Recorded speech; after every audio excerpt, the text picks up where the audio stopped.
قال إن كنت جئت بآية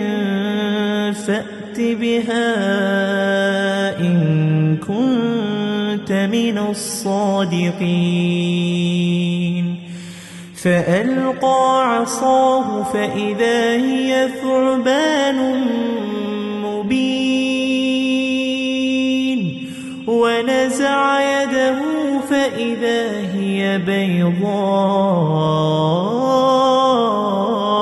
للناظرين قال الملأ من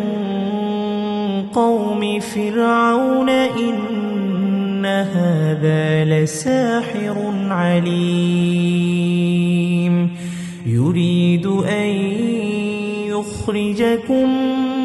من أرضكم فماذا تأمرون